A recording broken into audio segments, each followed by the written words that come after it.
చెప్తారు ఎన్ని కోరికలు ఉన్నాయో. జీవుడికి ఎన్ని కోరికలు ఉన్నాయి,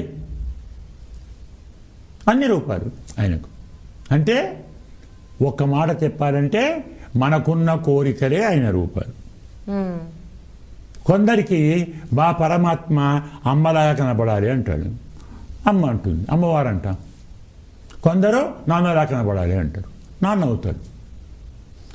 అమ్మ అంత బాగాలేదు, మరీ శాంతంగా డల్గా ఉంటుంది, ఎప్పుడు కోప్పడదు, ఎప్పుడు నవ్వుకుంటుంటుంది, ప్రశాంతంగా ఉంటుంది, నాకేం బాగాలేదు, అమ్మే కావాలి. కానీ కోపంగా దుష్టులను చంపి నాలుక బయట పెట్టి కళ్ళెర్ర చేసి త్రిశూలం పట్టుకొని ఉండాలి అంటాడు. ఖాళీ అయింది. మనం కోరుకుంటే మా అమ్మ సింహం ఎక్కి రావాలి, సింహవాహన, నెమిలెక్కి రావాలి, చేతి వీడ పట్టుకోవాలి, సరస్వతి, డబ్బులు ఇవ్వాలి, లక్ష్మి. ఏముంది అక్కడ?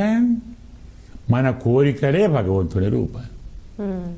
భక్త ఇచ్ఛ ఉపాత్త రూపాయ అంటుంది భాగవతం. పరమాత్మ భక్తుని కోరికకు తగిన రూపాన్ని తీసుకునేవాడు. మన కోరికలే ఆయన రూపం.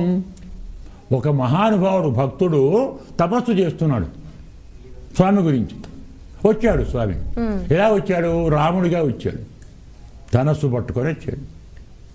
చూశాడు, బాగానే ఉన్నావయ్యా, కానీ నీకు నేను దండం పెట్టను, నాకు కావాల్సింది నువ్వు కాదు, ఆ ధనుస్సు ఉంది కదా పక్కన పెట్టు, ధనుస్సు బదులు ఒక పిల్లన గ్రోవి పట్టుకో, ఎత్తిన నెమిలి పిచ్చే పెట్టుకో, దండం పెడతా అన్నాడు.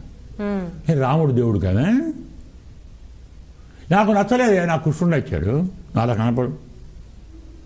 ఇలా ఏ భక్తుడు ఏ రూపం కావాలంటే ఆ రూపం ధరిస్తాడు. అందుకే స్వామిని నమోస్తు అనంతాయ సహస్రమూర్తయే సహస్ర పాదాక్షి శిరోరుబాహవే సహస్రనామ్నే పురుషాయ శాశ్వతే సహస్ర కోటి యుగధారిణే నమః. ఆయన కన్నీ వీలే. వేదం చెప్తుంది సహస్ర శీర్ష పురుష, సహస్రాక్ష, సహస్రపాద్, 1000 పాదాలు, 1000 చేతులు, 1000 తలకాయలు ఉంటాయి ఎవరికన్నా? నిజంగా 1000 తలకాయలతో వచ్చి మనం చూస్తామా స్వామిని? చూస్తామా? అమ్మ బాబో ఇది ఎవరో చూడదంటాం. అందువల్ల మనం ఎలా కోరితే అలా కనపడతాడు.